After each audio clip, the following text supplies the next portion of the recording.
दोस्तों साहित्य हिंदी से संबंधित सभी टॉपिक जैसे रचना और उनके लेखक, हिंदी में पुरस्कार, सभी पुरस्कार, ज्ञानपीठ पुरस्कार, साहित्य अकादमी पुरस्कार, व्यास सम्मान आदि। हिंदी में प्रथम, जैसे हिंदी में प्रथम जीवनी, कहानी, उपन्यास, पंक्ति, लेखकों के उपनाम और उनके गुरु, और अन्य 5 से 10 टॉपिक जैसे हिंदी में प्रथम एकांकी या हिंदी में यात्रा वृत्तांत आदि को उस तरीके से पढ़ रहे हैं जैसे आप एक भी प्रश्न एग्जाम में गलत न कर सको। और दोस्तों मैं आपको बता दूं, हिंदी साहित्य से संबंधित कोई पहचान नहीं होती, इसे आपको याद ही करना होता है। और हम इन प्रश्नों को उस तरीके से पढ़ेंगे जिससे आप एक एक प्रश्नों को बहुत अच्छे से याद कर सको। और दोस्तों इससे पहले हम साहित्य हिंदी की 6 क्लासों में 400 प्लस महत्वपूर्ण प्रश्नों को पढ़ चुके हैं, जो आप हमारे चैनल की प्लेलिस्ट में जाकर देख सकते हो। और मैं आपको बता दूं, जिस तरीके से मैं साहित्य हिंदी के सभी टॉपिक को एक साथ पढ़ा रहा हूं, यह इतना अच्छा और सरल तरीका है कि आप एक एक प्रश्न गारंटी से बिल्कुल ऐसे याद कर लोगे जिससे आप एक भी प्रश्न कंफ्यूजन में आकर गलत न कर सकेंगे। और अगर आपको इन प्रश्नों में से 2 से 4 प्रश्नों का उत्तर पहले से ही पता है, इतने का ही पता होगा, इससे ज्यादा प्रश्नों का उत्तर आपको इनमें से पता नहीं होगा, तो आप सभी प्रश्नों को पढ़कर हमें कमेंट करके बताएं कि आपको कितने प्रश्नों का उत्तर पता है, और उन्हें आप प्रैक्टिस सेट के रूप में या टेस्ट के रूप में पढ़ लेना, क्योंकि मैंने सभी पिछली परीक्षाओं में पूछे हुए साहित्य हिंदी के प्रश्नों को भी इन वीडियो में दिया है, और सभी प्रश्न उसी प्रकार से रखे हैं जिससे जैसे पेपर में प्रश्न आते हैं। तो चलिए शुरू करते हैं फर्स्ट क्वेश्चन से। तो दोस्तों आज की क्लास में हमारा पहला क्वेश्चन है, महात्मा गांधी ने राष्ट्र कवि की उपाधि किसे प्रदान की थी? तो इस क्वेश्चन का सही आंसर है ऑप्शन सी, मैथिली शरण गुप्त को। मैथिली शरण गुप्त को महात्मा गांधी ने राष्ट्र कवि की उपाधि प्रदान की थी। नेक्स्ट, निम्नलिखित में से हिंदी के प्रथम नाटककार कौन थे? तो सही आंसर है ऑप्शन सी, भारतेंदु हरिश्चंद्र। अगला क्वेश्चन, निम्नलिखित लेखकों में से दूसरा ताजमहल कहानी के लेखक कौन है? तो यह है नासिरा शर्मा, जो दूसरा ताजमहल कहानी के लेखक है। और दोस्तों मैं आपको ये और बता दूं कि मैंने एक एक प्रश्नों के साथ 2 से 3 प्रश्नों को भी दिया है। जैसे दूसरा ताजमहल एग्जाम में यह भी पूछा जाएगा कि यह क्या है, तो दूसरा ताजमहल है कहानी, और दूसरा प्रश्न यहां से क्या बनेगा कि दूसरा ताजमहल कहानी के लेखक कौन है? तो ये नासिरा शर्मा है। और नासिरा शर्मा से संबंधित जितनी भी रचनाएं हैं वो मैंने एक साथ इसलिए नहीं रखी क्योंकि वे आप याद नहीं कर पाओगे।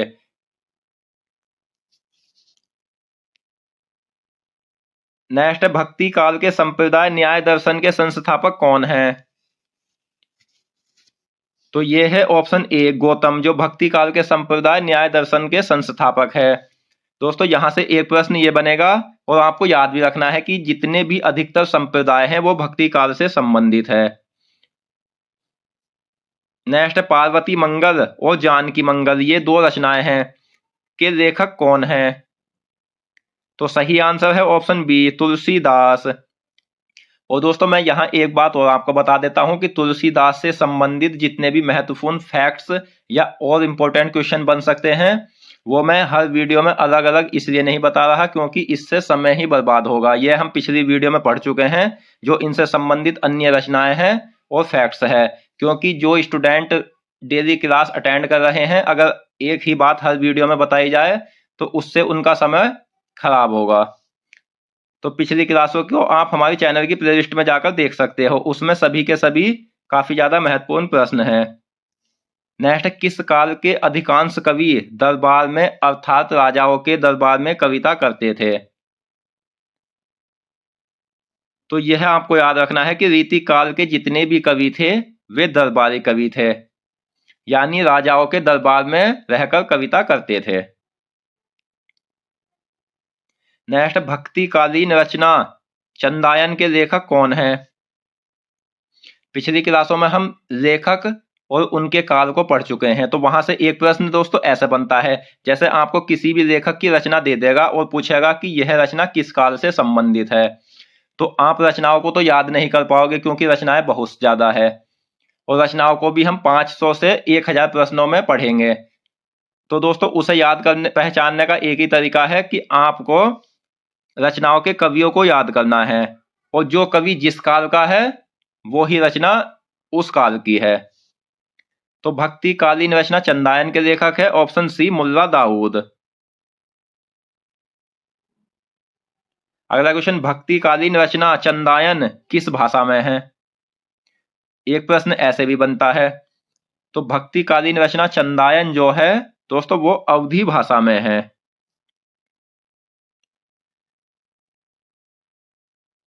नेक्स्ट, निम्न में से मुल्ला दाऊद किस काल के कवि है? तो मुल्ला दाऊद जो है वो किस काल के कवि है? तो दोस्तों ये ऑप्शन ए भक्ति काल के कवि है। अगर एग्जाम में मतलब जो छोटे लेवल का एग्जाम है उनमें तो दोस्तों ऐसे ही मिल जाएगा, जैसे मुल्ला दाऊद किस काल के कवि है, तो भक्ति काल के।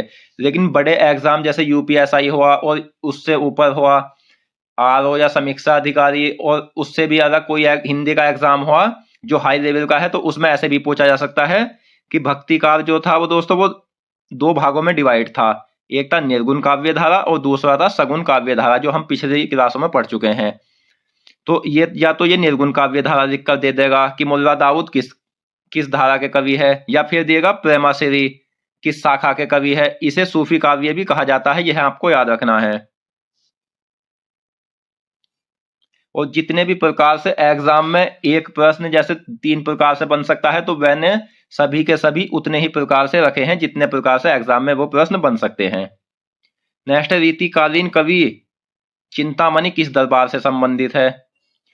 तो पहला प्रश्न तो यही है कि चिंतामणि किस काल के कवि है, तो रीतिकालीन कवि है, और ये किस दरबार से संबंधित है? तो ये संबंधित है दोस्तों ऑप्शन बी नागपुर दरबार से। नेक्स्ट, मधुप उपनाम से काव्य अनुवाद करने वाले कवि कौन थे? तो मैथिली शरण गुप्त जो थे वो मधुप उपनाम से काव्य अनुवाद करने वाले कवि थे, यह आपको याद रखना है। अगला क्वेश्चन, प्रेम पथिक रचना के रचनाकार कौन है? तो प्रेम पथिक रचना के जो रचनाकार है दोस्तों वो है जयशंकर प्रसाद। नेक्स्ट, हिंदी की प्रथम अतुकांत रचना कौन सी है? तो हिंदी की जो प्रथम अतुकांत रचना है वो प्रेम पथिक है, यह आपको याद रखना है। दोस्तों आपको इन वीडियो में ऐसे ऐसे प्रश्न मिलेंगे जो आपने आज तक पढ़े भी नहीं होंगे। नेक्स्ट, खड़ी बोली में लिखित जयशंकर प्रसाद की प्रथम रचना कौन सी है? तो कामायनी जयशंकर प्रसाद की ऐसी रचना है जो खड़ी बोली में लिखित है। एग्जाम में यह क्वेश्चन कई बार आया हुआ है कि कामायनी के रचनाकार कौन है, तो आंसर है जयशंकर प्रसाद। नेक्स्ट, किस कवि को राष्ट्र कवि के नाम से जाना जाता था? तो मैथिली शरण गुप्त को राष्ट्र कवि के नाम से जाना जाता था, जिन्हें राष्ट्र कवि महात्मा गांधी ने कहा था। हिंदी रंगमंच का जनक किसे कहा जाता था?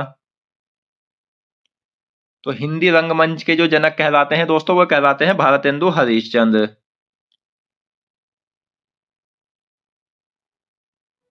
नेक्स्ट, अब उपनाम से उर्दू में कविताएं कौन करते थे?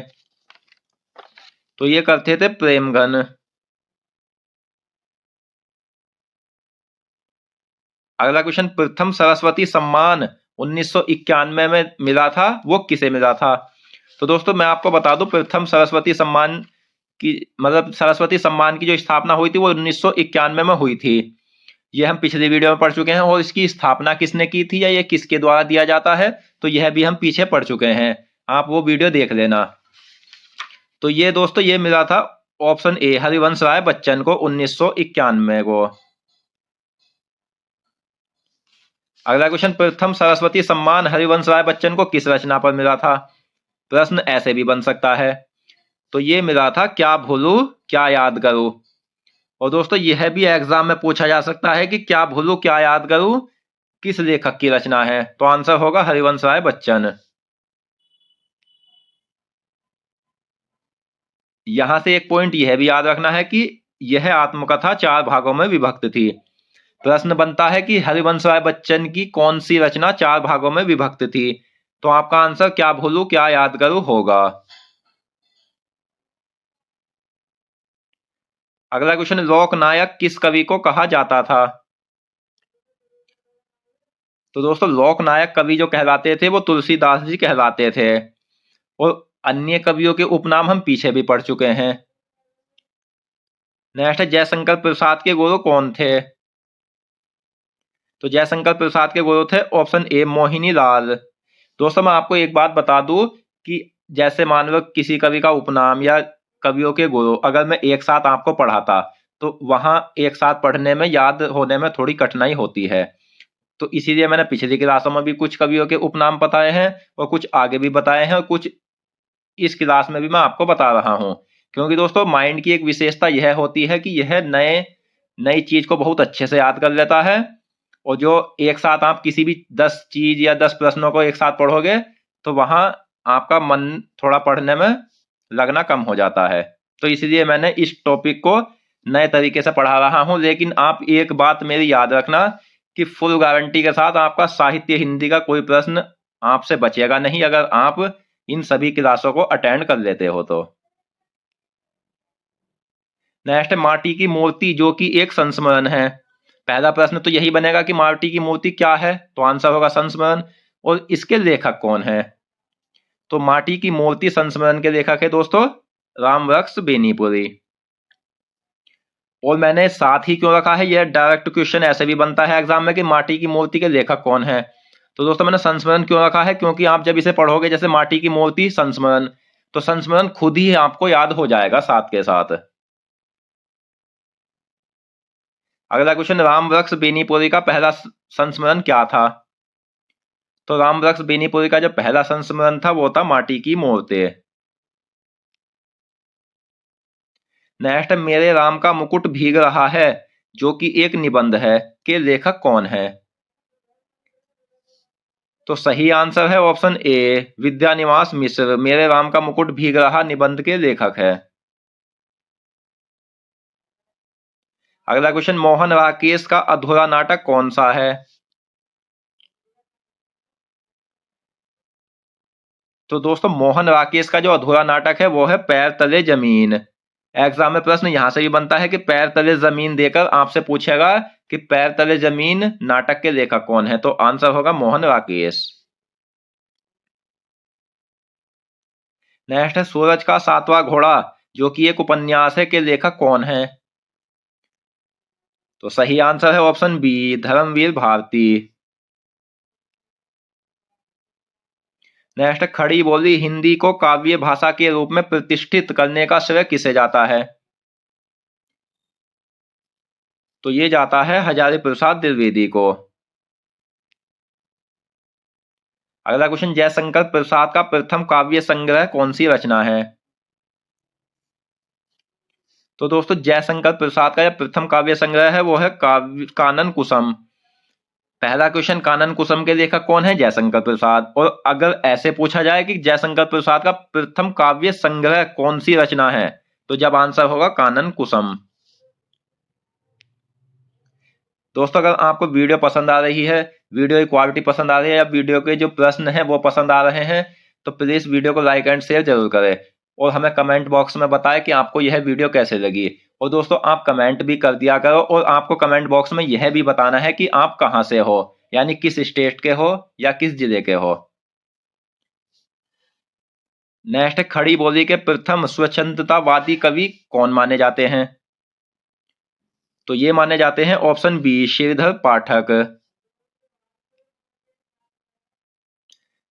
अगला क्वेश्चन, रीतिकालीन कवि बोधा, बोधा किस काल के कवि है? तो दोस्तों ये रीतिकालीन कवि है, तो ये किस दरबार से संबंधित है? तो बोधा संबंधित है पन्ना दरबार से। नेक्स्ट, रीतिकाल को अलंकृत काल किसने कहा है? तो यह आपको याद रखना है कि एग्जाम में यह पूछा जाए कि अलंकृत काल किस काल का अन्य नाम है, तो आंसर होगा रीतिकाल। और रीतिकाल को अलंकृत काल किसने कहा है? तो ये कहा है मिश्र बंधु ने। और दोस्तों रीतिकाल कितने भागों में बटा है? तो ये बटा है 3 भागों में, रीति सिद्धि काव्य धारा, रीति बद्ध काव्य धारा और रीति मुक्त काव्य धारा। तो इसमें प्रश्न जो बनते हैं वो ऐसे भी बनते हैं जैसे कौन से कवि किस काल के हैं, तो आंसर रीतिकाल। और यह भी बनते हैं कि रीतिकाल की किस काव्य धारा के हैं, जैसे कुछ कवि रीति सिद्धि काव्य धारा के, कुछ रीतिबद्ध काव्य धारा के, जौन से कवि इन तीनों भागों में डिवाइड है वह भी हम पढ़ेंगे। दोस्तों आपका एक भी क्वेश्चन निकलेगा नहीं, जितने भी फैक्ट्स इनसे संबंधित है या जितने पिछले प्रश्नों से संबंधित फैक्ट्स है वो आपको पिछली वीडियो में या आगे अगली वीडियो में या इसी वीडियो में मिल जाएगा। मिल जरूर जाएगा, आपको एक भी प्रश्न या एक भी रचनाएं या उपन्यास या साहित्य हिंदी या कोई भी प्रश्न आपको इस वीडियो के बाहर नहीं जाएगा। इसीलिए मैं इस वीडियो को क्लास वाइज पढ़ा रहा हूं, क्योंकि क्लास वाइज कम कम प्रश्नों में पढ़कर आप इसे बहुत अच्छे से याद कर ले सकते हो। और आज के समय में कंपटीशन काफी टफ है, कम पढ़कर या हल्के हल्के प्रश्नों को पढ़कर आप सिलेक्शन नहीं ले सकते, आपको ज्यादा ही पढ़ना होगा। और पढ़ना ऐसे है कि आप एग्जाम में जब बैठो तो ये ना सोचो कि यह प्रश्न कहां से आया। जब आप इतने प्रश्न पढ़ के जाओगे तो सभी के सभी प्रश्न आपको एग्जाम में इन्हीं में से मिलेंगे। बस यह बात आप याद करके इन प्रश्नों को अच्छे से याद कर लेना। निम्न में से बिहारी किस काल के कवि है? तो दोस्तों डायरेक्ट जो पूछा जाएगा तो रीतिकाल भी पूछा जाता है, अधिकतर तो ऐसे ही पूछा जाता है, लेकिन अगर कुछ घुमा के पूछा गया तो ज्यादा पूछा जाएगा तो ये रीति सिद्धि काव्य धारा के कवि है। अगला क्वेश्चन, तुलसीदास जो कि एक रचना है, ये कवि नहीं है रचना है, कि लेखक कौन है? तो दोस्तों तुलसीदास रचना के जो कवि है वो है ऑप्शन बी निराला। अगला क्वेश्चन, नागार्जुन का प्रथम उपन्यास कौन सा है? तो सही आंसर है ऑप्शन डी रतिनाथ की चाची। अगला क्वेश्चन, फणीश्वर नाथ रेणु का अपूर्ण उपन्यास कौन सा है? तो ये भी प्रश्न बनेगा कि फणीश्वर नाथ रेणु का अपूर्ण उपन्यास कौन सा है? तो राम रतन राय, या यहां से भी बन जाएगा कि राम रतन राय किस लेखक का उपन्यास है, या राम रतन राय किस लेखक का अपूर्ण उपन्यास है। तो आंसर होगा फणीश्वर नाथ रेणु। यानी एक प्रश्न जितने भी प्रकार से बन सकता है वो मैं आपको सभी प्रश्न इस वीडियो में कराऊंगा। नेक्स्ट, हिंदी का प्रथम चरित्र प्रधान उपन्यास किसे माना गया है? तो हिंदी का प्रथम चरित्र उपन्यास जो माना गया है प्रधान उपन्यास 100 अजान और 1 सुजान को माना गया है। नेक्स्ट, निम्न में से राग दरबारी उपन्यास जो कि एक उपन्यास है के लेखक कौन है? श्रीलाल शुक्ल। अगला क्वेश्चन, ईदगाह कहानी के लेखक कौन है? तो दोस्तों ये है मुंशी प्रेमचंद जो ईदगाह कहानी के लेखक है। अगला क्वेश्चन, राजा भोज का सपना कहानी के लेखक कौन है? तो यह आपको याद रखना है कि राजा भोज का जो सपना है वो कहानी है और उसके लेखक कौन है? शिव प्रसाद सितारे हिंद।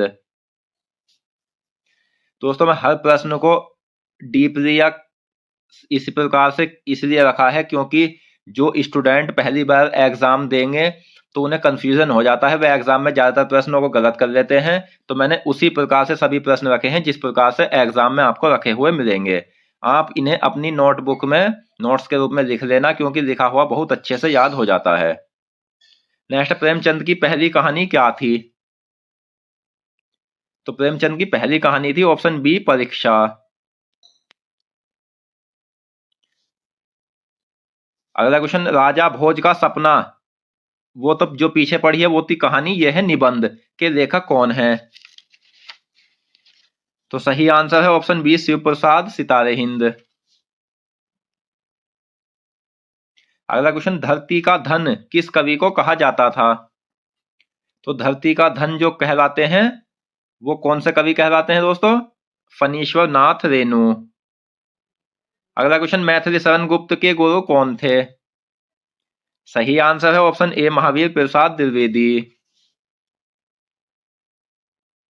अगला क्वेश्चन, एक निहत्था कौन कवि कहलाते थे? यानी एक निहत्था के नाम से कौन से कवि कहलाते थे? तो ये कहलाते थे सूर्यकांत त्रिपाठी निराला। सॉरी दोस्तों, सुमित्रा नंदन पंत एक निहत्था कवि कहलाते थे, यह आपको याद रखना है। अगला क्वेश्चन, हिंदी साहित्य के अंतर्गत यात्रा वृत्तांत लिखने की जो शुरुआत की थी वो किसने की थी? तो ये की थी ऑप्शन सी भारतेंदु हरिश्चंद्र ने। ये प्रश्न ऐसे भी बनेगा जैसे हिंदी साहित्य में यात्रा वृत्तांत लिखने की परंपरा किस युग में शुरू हुई थी? तो दोस्तों ये हुई थी आधुनिक काल में। और यहां से मैं कुछ पॉइंट्स आपको बता दूं जो पिछली वीडियो में भी हम पढ़ चुके हैं कि हिंदी साहित्य 4 कालों में बटा है, जो आप पिछली वीडियो में देख लेना। और किस किस काल में बटा है? आदिकाल, भक्ति काल, रीतिकाल और आधुनिक काल। और दोस्तों आधुनिक काल के अंतर्गत कुछ युग आते हैं, जैसे छायावादी युग, भारतेंदु युग, द्विवेदी युग। तो इसी प्रकार से यह भारतेंदु युग में यात्रा वृत्तांत लिखने की परंपरा की शुरुआत हुई थी। और भारतेंदु युग के कवि कौन हैं, यह हम इस वीडियो में भी पढ़ रहे हैं और पिछली वीडियो में भी हमने पढ़े हैं और आगे भी पढ़ेंगे। अगला क्वेश्चन, हिंदी साहित्य या आधुनिक काल या भारतेंदु युग के अंतर्गत आने वाला प्रथम यात्रा वृत्तांत क्या थी? एग्जाम में अगर ऐसे पूछा जाए हिंदी साहित्य के अंतर्गत लिखी प्रथम यात्रा वृत्तांत क्या थी, तो तब भी आपका आंसर होगा सरयू पार की यात्रा। और आधुनिक काल के अंतर्गत पूछा जाए तो तब भी यही आंसर। और भारतेंदु युग के अंतर्गत पूछा जाए तो जब भी आपका सरयू पार की यात्रा आंसर होगा। प्रथम यात्रा वृत्तांत जो सरयू पार की यात्रा है के लेखक कौन है? तो इसके जो लेखक है वो है भारतेंदु हरिश्चंद्र। यहां कुछ पॉइंट्स से आप इस क्वेश्चन को समझ लेना। भारतेंदु हरिश्चंद्र जो है वो दोस्तों हिंदी साहित्य में यात्रा वृत्तांत की शुरुआत इन्होंने जो की थी वो सरयू पार की यात्रा, मेहंदावल की यात्रा, लखनऊ की यात्रा, इन 3 विधाओं से की थी, जो आपको याद रखनी है। यहां से 3 क्वेश्चन ये भी बन जाएंगे कि जैसे लखनऊ की यात्रा किसके द्वारा लिखित है? भारतेंदु हरिश्चंद्र। मेहंदावल की यात्रा भारतेंदु हरिश्चंद्र। और सरयू पार की यात्रा भारतेंदु हरिश्चंद्र।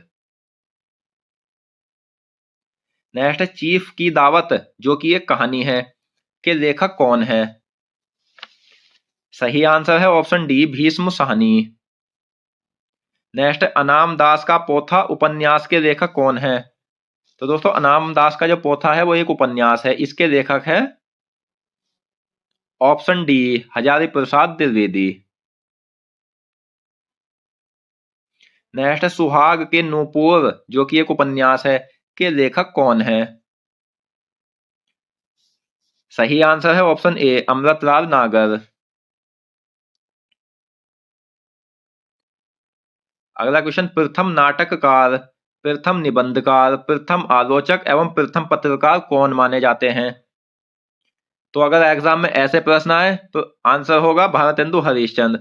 और दोस्तों अलग अलग करके पूछा जाए, प्रथम नाटककार कौन माने जाते हैं, या प्रथम निबंधकार कौन माने जाते हैं, या प्रथम आलोचक कौन माने जाते हैं, या प्रथम पत्रकार कौन माने जाते हैं, इन 4 प्रश्नों को मैंने एक साथ रखा है, तो आंसर होगा आपका भारतेंदु हरिश्चंद्र। अगला क्वेश्चन, नागरिक प्रचारणी सभा की स्थापना कब हुई थी? तो ये हुई थी ऑप्शन सी, 1893 में। नेक्स्ट, आदिकाल को चारण काल किसने कहा है? तो दोस्तों आदिकाल के बारे में अनेक विद्वानों ने अलग अलग नाम दिए हैं। तो यह हम पिछली जो क्लासें पढ़ी है उसमें पढ़ चुके हैं। इससे संबंधित 6 से 7 प्रश्न।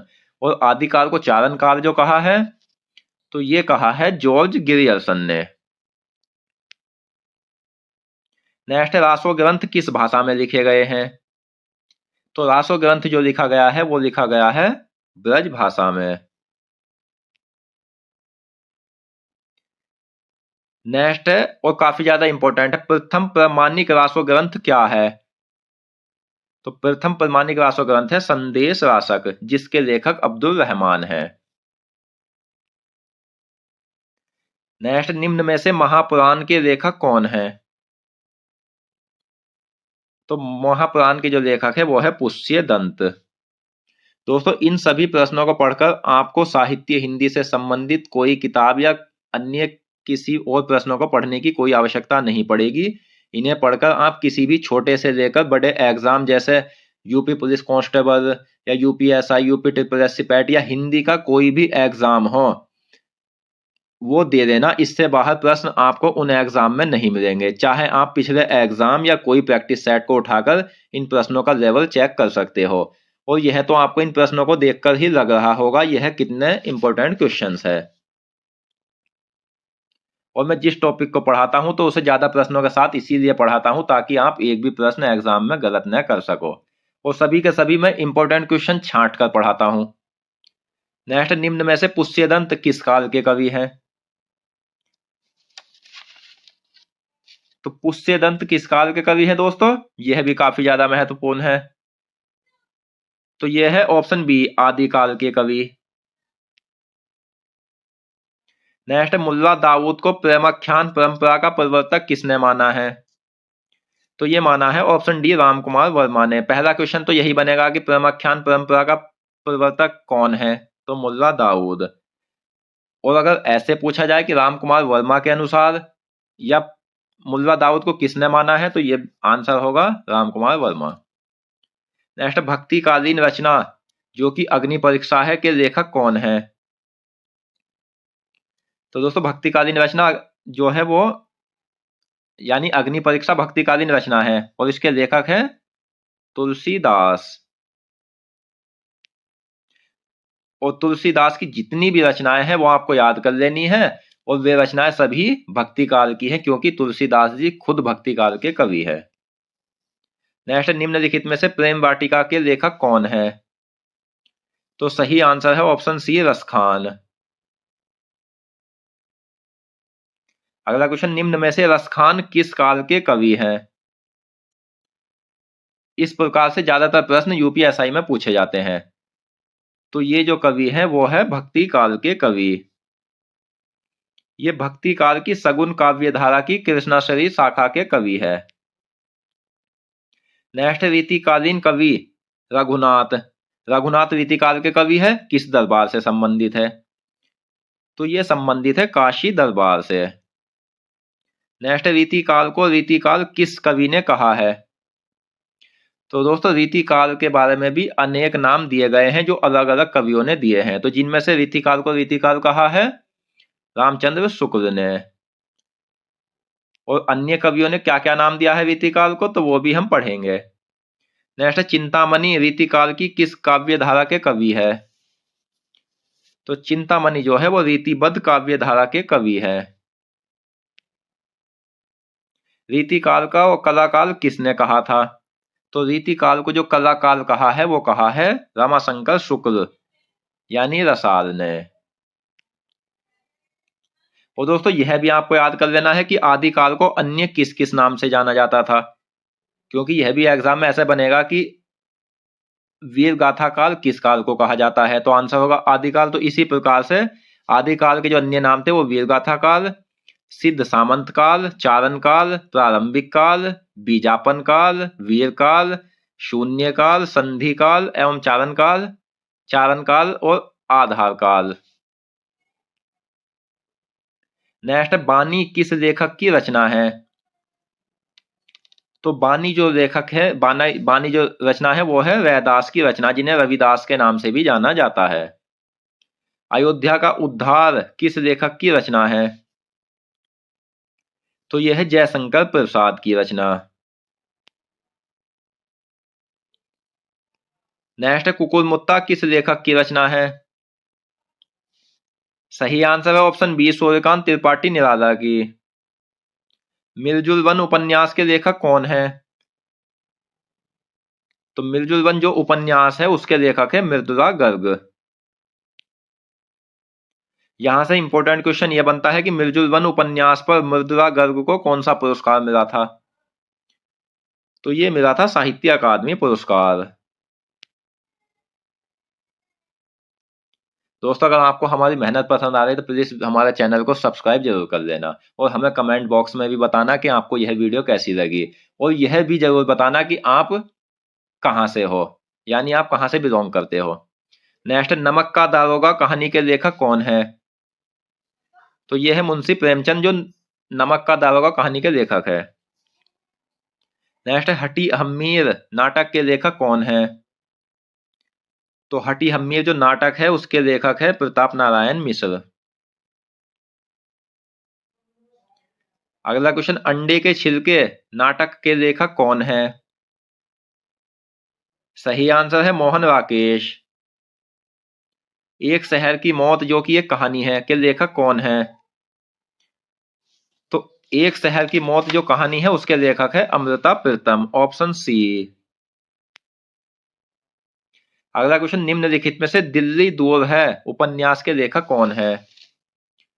तो सही आंसर है शिव प्रताप सिंह।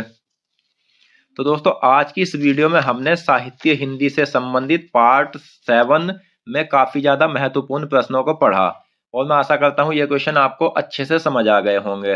और दोस्तों मैं हर पार्ट में नए से नए प्रश्नों को रखता हूं, कोई भी रिपीटेड क्वेश्चन नहीं रखता हूं। जैसे मान लो मैंने कोई प्रश्न दूसरी क्लास में रख दिया, वही 7वीं में रख दिया, ऐसे में कोई प्रश्न नहीं रखता। तो दोस्तों आप इन सभी प्रश्नों को बहुत अच्छे से याद कर लेना, आपको एग्जाम में ये देखने को मिलेंगे। मिलते हैं नेक्स्ट वीडियो में, धन्यवाद।